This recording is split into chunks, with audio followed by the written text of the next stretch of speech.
Most men think attraction is about what you say, but the ones she remembers, they don't speak to impress. They speak to awaken something she didn't know was there. Ask a woman a question that sparks her curiosity, and she'll think of you for a moment. But ask a question that quietly touches her desire without saying anything overt, and she'll think about you long after you're gone. There are questions that make her laugh. There are questions that make her feel understood. But then, there are questions that feel like a soft whisper under the surface, the kind that slide past her filters and go straight to the part of her that craves emotional depth. Tension. Mystery. These aren't pickup lines. They're doorways, subtle invitations that make her feel something she can't quite name. A man who understands tension never needs to say too much. He doesn't perform. He doesn't rush. He listens. He watches. He waits. And when he finally speaks, it's not noise. It's impact.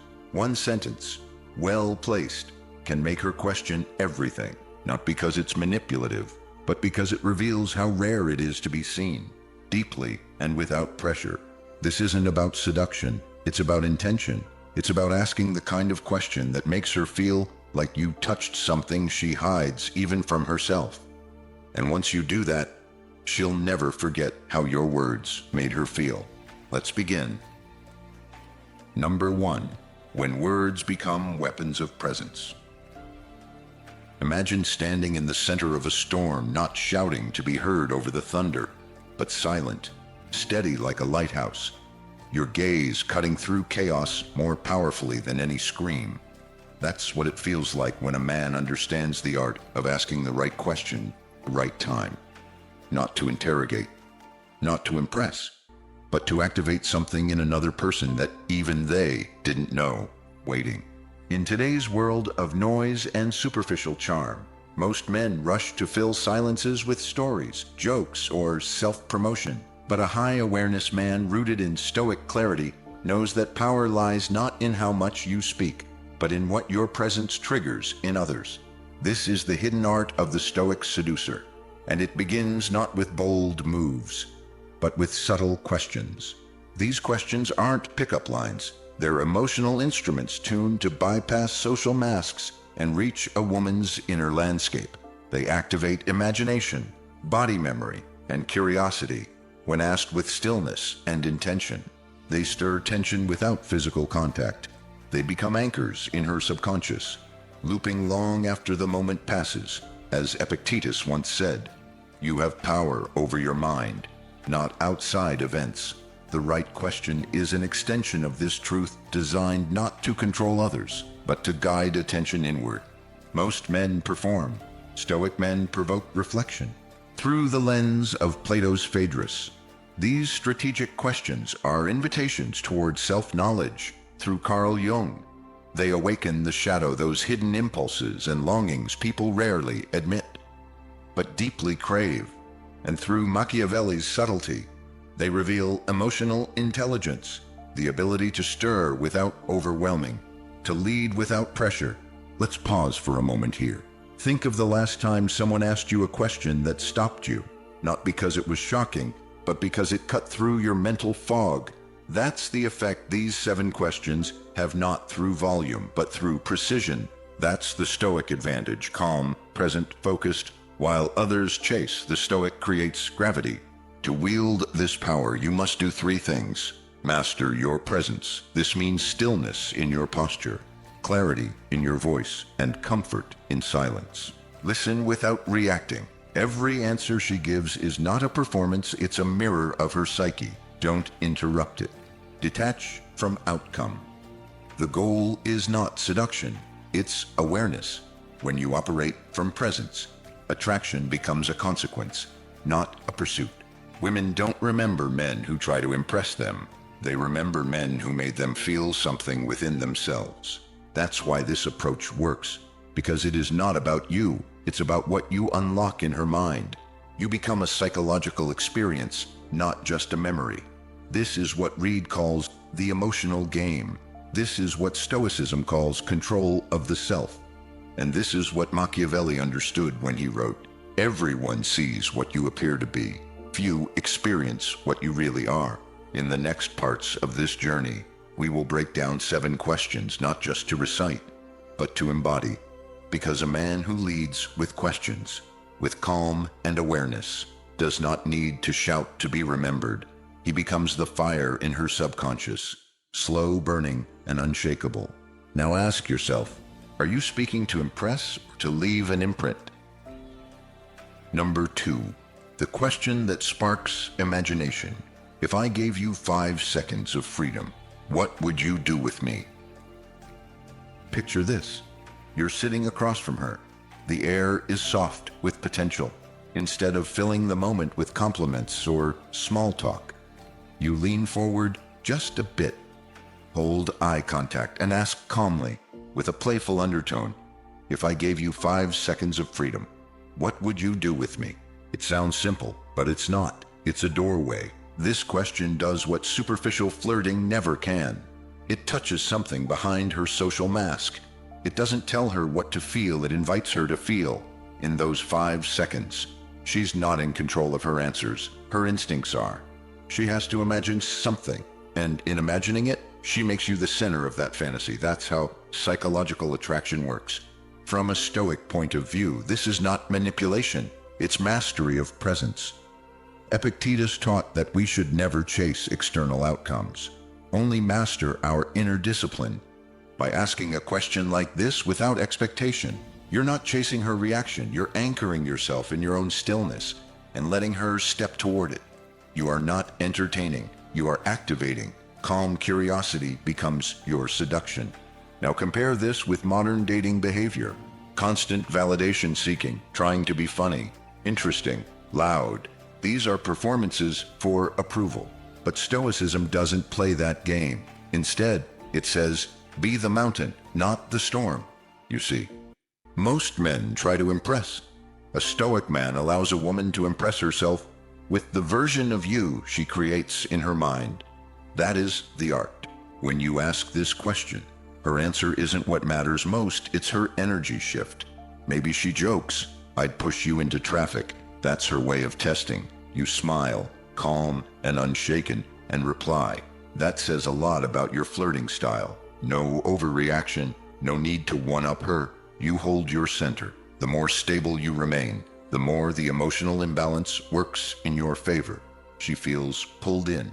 From a psychological perspective, this mirrors what Jung called projection. She places a part of herself onto you. Her humor, her resistance, her curiosity, all of it reflects her inner conflict between safety and exploration. And because you triggered it, she associates you with depth. That's where emotional imprinting begins. Practically speaking, here's how to wield this question with precision. Ask it in a quiet, composed tone, like you're asking about the weather, but with a hint of amusement. After she responds or deflects, don't jump in. Let silence do the work. Let her feel the tension. If she avoids it, just smile and say, interesting choice. Then move on. The mystery stays alive. Your affirmation here is simple. I lead with presence. Say it daily. Believe it. Let it shape your posture, your voice, your stillness. And in that stillness, women feel something most modern men don't offer. Emotional safety wrapped in unpredictable tension. That paradox is irresistible. This question, like many used by emotionally intelligent men, is not meant to be answered immediately. It's meant to echo, to linger, to make her mind loop back later when she's alone and think, why did that moment stay with me? And that's when you've already won, not through performance, but through presence. Remember, Plato said in Phaedo, truth is born from questioning, but in relationships, attraction is born when the right question meets the right silence. Number 3, the question that leaves a mark. What do you think I'd do to you if no one else was watching? Some questions aren't just sentences, they're slow burning fires. When you ask a woman, what do you think I'd do to you if no one else was watching? You don't need to raise your voice, smile, or explain. The power lies in the pause, in the quiet, in the tension that blooms in the space between the question and her heartbeat. This isn't about crossing a line. It's about inviting her into her own imagination, making her curiosity do the chasing. From a Stoic perspective, this is mastery at work. You're not controlling her, you're commanding yourself, and in doing so, creating a frame where she can feel emotionally and psychologically charged without you lifting a finger. This is where imprinting begins. Carl Jung wrote extensively about the unconscious mind, how images, fantasies, and symbols shape how we feel about others. Often without realizing it, by asking this question, you give her a subtle canvas to project her own unspoken desires, and you become the symbol, not for danger, not for flirtation, but for depth and mystery. Think about it. Most men try to impress by telling stories, buying drinks, showing off status. But a Stoic man, he says less and evokes more because he trusts the pull of silence. Epictetus wrote, "It's not what happens to you, but how you react to it that matters." When she hears this question, she reacts emotionally, even if she doesn't say a word. That reaction, blush, nervous laughter, darting eyes, is not about the question. It's about the man who had the calm to ask it without flinching. This is not about dominance, it's about presence. The kind of presence that makes someone remember you days later, not for what you did, but for what you made them feel. Let's bring it into reality. You ask, she pauses, maybe fidgets, maybe laughs awkwardly. You don't press, you nod, and if she says nothing, you respond softly. That's answer enough. Then silence, and she'll fill that silence not just in the moment, but hours later. When she's alone, you've planted a thought loop, and the more she replays it, the more she's drawn to your emotional depth. Machiavelli called this strategic tension, not force, not manipulation, just emotional contrast. Your calmness against her quickened heartbeat, your steady gaze against her swirling thoughts. The modern illusion is that attraction needs action, flash, movement, noise, but in Stoicism, and in seduction done right, the most potent energy is stillness, like a magnet that never chases, but pulls. To apply this effectively, ask with a low, steady tone as if you're stating, not questioning. Keep your posture open, but still no sudden movements, no laughter. Whatever her response is, accept it without comment. Your restraint is the attraction. Your daily affirmation for this frame, I trust the silence. It's in the silence that tension sharpens. It's in the stillness that mystery takes root. This is not about getting answers. It's about becoming the question. And when a woman remembers you, not for what you said, but for how she felt trying to read you, you've become unforgettable. Like Marcus Aurelius said, the soul becomes dyed with the color of its thoughts. Let her thoughts of you be vivid, slow, and endlessly replayable. Number 4. The sensual trigger, hidden in words. What part of your body responds first when you're turned on? There's a difference between sexual and sensual, and the Stoic man knows how to walk that razor-thin line with elegance and calm.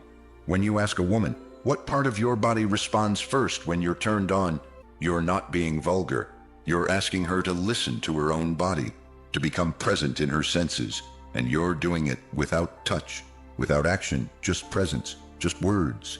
To most, this question might seem bold, even provocative, but here's the key. It's not what you ask, it's how you ask it. In Stoicism, the control of tone, tempo, and emotional neutrality is everything. A Stoic doesn't rush. He delivers words like he delivers truth, with clarity, calm, and intention. The power of this question lies in what it awakens, not in you, but in her. You're guiding her inward. You're tuning her attention not to you, but to how her body reacts in your presence. That's a sensual loop she doesn't consciously control. Seneca wrote, "Speech should be restrained and measured, delivered in a low, almost absent-minded voice like you're asking about her favorite wine." This question becomes an instrument of awareness. She may flinch, she may smirk, but internally, she starts to scan herself, her pulse, her skin, her neck, and as she becomes more aware of her own reactions, she links that awareness to you. That's how sensual imprinting works. You become a trigger, not because you touched her, but because you made her feel her body through your energy. In modern culture, men are taught to go big, louder, funnier, sexier, but the Stoic seducer knows this is noise. True depth happens in stillness. When she says, "My neck," you don't laugh or nod excessively. You simply hold her gaze and repeat softly, reflectively, "Your neck," then silence. That word, that voice, and the moment fuse. Later, when she feels a tingling at her neck, it's you she remembers. Let's bring this into everyday application. Only ask this when the moment is right. Soft lighting, no distractions, emotional connection already established. Speak slowly, as if the question is more for her than for you. When she answers, repeat her answer in a near whisper, not seductively, but reverently.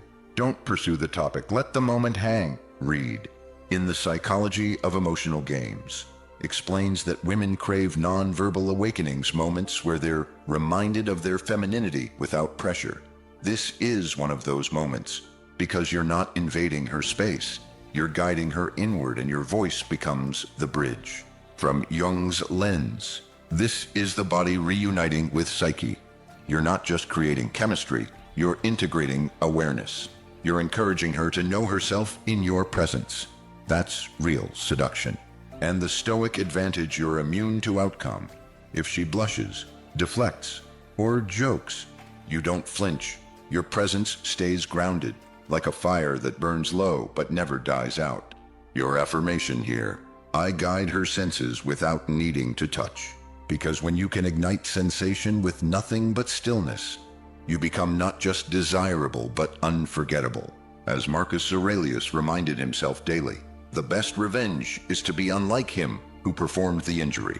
In seduction, the best strategy is to be unlike every man she's ever met. Number 5. The mirror of desire. What's the one thing you're always drawn to in men? There's a certain alchemy in asking the right question, not to impress her, but to help her impress herself. When you look a woman in the eyes and calmly ask, "What's the one thing you're always drawn to in men?" you aren't just making small talk. You're inviting her to take a walk through her emotional memories, and unknowingly, you offer her the chance to see you through the lens of her own longings. This question is not about collecting data.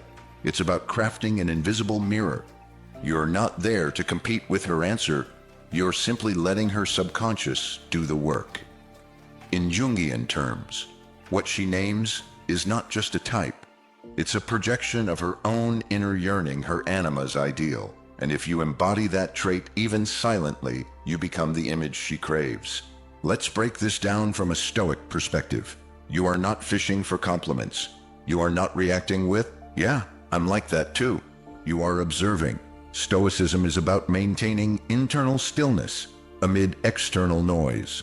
When she says, "Confidence," you nod slowly. When she says, "Men who stay calm," you offer a quiet, "Really?"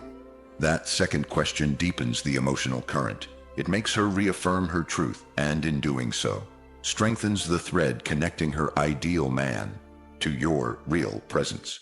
Marcus Aurelius wrote, "Be tolerant with others and strict with yourself." That's exactly what this question demands. Tolerant of her response, strict in your own discipline, not to pounce on it. You are holding space, not filling it. And paradoxically, that's what makes you feel like the embodiment of her answer, not a man trying to fit it. Let's contrast this with what most men do in modern dating. They hear what a woman desires and immediately perform it. The "oh, I'm totally like that" syndrome. But what happens? She sees through it. Because desire isn't built through agreement, it's built through authenticity and containment. By simply being calm, composed, and unmoved by praise or rejection, you become what she's describing without needing to say it. This is the emotional equivalent of a magic trick. She gives you the blueprint, you say little. She begins to feel that you're already what she's been looking for, not because you said so, but because you showed no desire to convince her. Here's how to deliver this with power. Ask the question softly, directly, and without agenda. After she answers, pause, wait a beat, then, with a slight tilt of curiosity, say, Really. Don't smile excessively. Don't perform. Let your energy communicate quiet validation. As she elaborates, respond with something like, "That's telling." Then ask nothing else. Let the silence and reflection sink in. Reed's insights on emotional polarity explain this perfectly. When a woman reflects on what draws her in, and the man she's speaking to embodies that energy without chasing, her desire builds on a subconscious resonance. You become more than a man, you become an archetype. Your affirmation here: I hold my center while she searches for hers. And this is what Jung meant by integration. When a woman meets a man who mirrors her inner desire but doesn't demand her attention, he becomes a figure she cannot shake. In the end, it's not about what she says. It's about what she feels while saying it. And if she feels safe, seen, and stirred, you've become the very thing she didn't realize she needed. Now, comment below. I reflect her desire without needing to chase it. Number 6. Revealing the hidden self. If I knew the real you, what would surprise me most? There are questions that test boundaries, and then there are questions that softly open doors. If I knew the real you, what would surprise me most is the latter. It's not a trap. It's not a flirtation. It's an invitation, one that cuts deeper than compliments and reaches into the vault of the soul. Most conversations are built around performance. She says what she's expected to say. You nod in all the right places. But this question, it stops the pattern. It tells her, I'm not here for your curated self. I'm here for something real. And that's precisely why it stirs her. Carl Jung taught that we wear personas, masks we use to move through society. But behind that mask is what he called the self, the authentic core that few dare to reveal. When you ask this question, you're not asking for her resume or her childhood wounds. You're inviting her to share something sacred, something even she may not have fully named. You're giving her permission to drop the act without feeling exposed. But here's the key. How you hold that moment matters more than the question itself.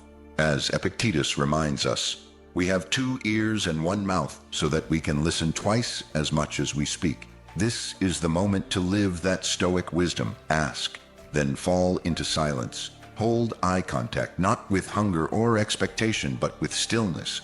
Let her see that you are not rattled by her truth, that you don't flinch when people get real, that her complexity doesn't scare you, it draws you in. She might say, I'm more adventurous than I let on, or I'm softer than people think. Your job isn't to reward or dissect that answer. Your job is to witness it, because the moment she feels witnessed without judgment, she bonds emotionally, psychologically, and unlike physical attraction, that kind of connection doesn't fade. This is where vulnerability becomes desire. You're not making her feel small by getting her. You're making her feel seen, and in a world that trains women to guard themselves, this is rare. The modern illusion is that women only want dominant, assertive men. That's only half the story. What they truly crave is a man with emotional authority, one who can hold a woman's truth without needing to fix, conquer, or escape it. Machiavelli would say, make her feel safe, and she'll give you more than you ever asked. Not safety in passivity, but safety in sovereignty. You are unshakable in your energy, and that makes you trustworthy. To apply this, ask the question in a quiet, still moment when there's enough emotional trust in the space. Keep your voice low, slow, and neutral, like you're ready to receive, not to pry. Whatever she says, don't interpret it. Just hold the eye contact, nod, and say nothing. Let the silence linger. Let her sit in her own vulnerability and tie that feeling to your presence. Your daily affirmation here: I see the real. Say it not just for her, but for yourself. Because the more you can see others without distortion, the more you sharpen your perception and become magnetic without effort. Plato said, the beginning of wisdom is the definition of terms. This question isn't about definitions, but revelations. You become wise, not by knowing her answers, but by respecting the courage it takes to speak them. And in that respect, you become unforgettable. Number 7. the emotional fork in the road. Would you rather be understood or devoured? This isn't just a question. It's a mirror held to the most primal tension inside a woman. The longing to be fully seen and the equally fierce desire to be completely consumed. When you ask her, calmly and without flinch, would you rather be understood or devoured? You're doing more than flirting. You're speaking directly to her emotional duality. On the surface, it might seem poetic, but beneath it lives something electric, an invitation for her to choose between safety and surrender. And in that choice, something rare happens. She becomes emotionally aroused without touch, physically aware without seduction, and most importantly, psychologically fused to your presence. The Stoic man knows this moment is not to be rushed. Like Marcus Aurelius said, "Be like the rock that the waves keep crashing over. It stands unmoved, and the raging of the sea still falls around it." When you ask this question, and she pauses, unsure of what to say, you stay still. You let the question hang in the air like incense, not to pressure her, but to let her feel the weight of it. Jung believed in the integration of opposites, light and shadow, logic and desire, control and surrender. This question reflects that exact psychological paradox. A woman doesn't want to be just loved or just wanted. She wants to be both known and claimed, a paradox only a man of deep presence can hold. Modern culture teaches men to lean one way or the other. Either you're the nice guy who listens or the bad boy who dominates. But the Stoic man doesn't divide himself. He embodies both. With emotional discipline, when a woman says, both, you don't get excited or cocky. You lean back, give a slow nod, and whisper. That's where things get interesting.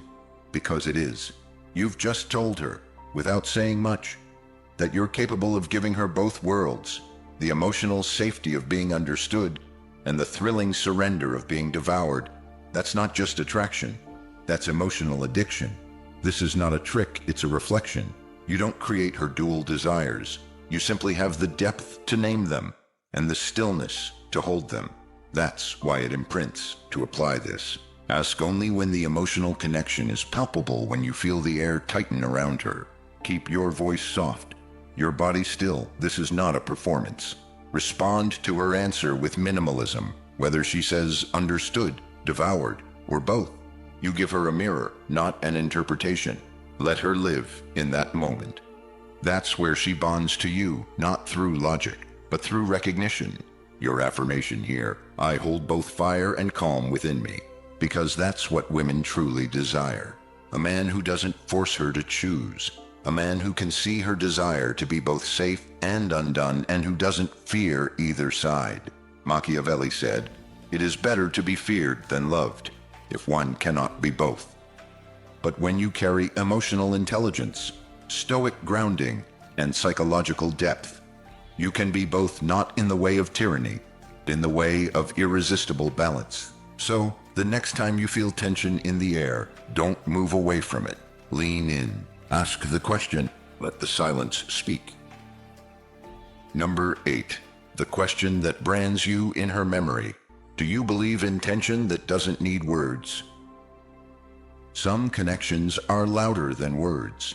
You felt it before, those moments when the air itself hums, when neither of you speaks.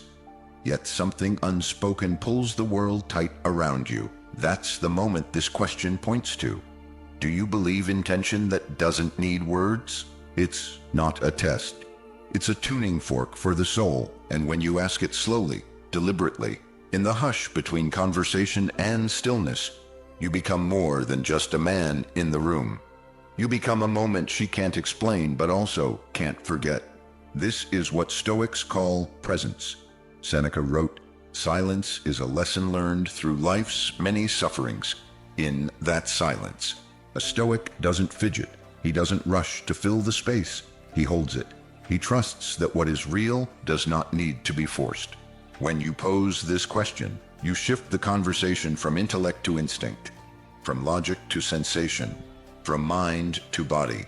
And this is exactly what women crave, not rehearsed charm, but the rare man who can make them feel without needing to say. Jung would call this tapping into the unconscious bond, the psychic connection that bypasses personality and speaks directly to archetype. When she feels that shared silence with you, her body reacts even if her mind resists. Her breath may slow, her gaze may soften, and later, when she reflects, she won't remember the words you said. She'll remember the way the room felt different when you were in it. Let's be clear, most men are terrified of this space. They rush to escape silence with jokes, stories, questions. But the Stoic man, he leans into it. He knows that tension is not discomfort. It's depth waiting to happen. It's the emotional equivalent of standing at the edge of a cliff and trusting you won't fall.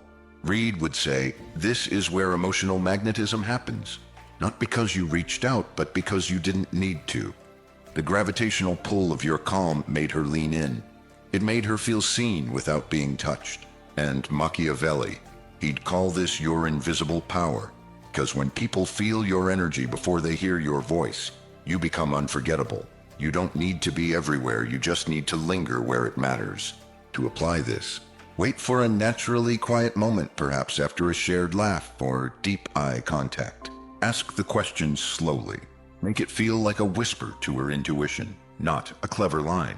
When she answers, especially if it's a nod or silence, don't break it.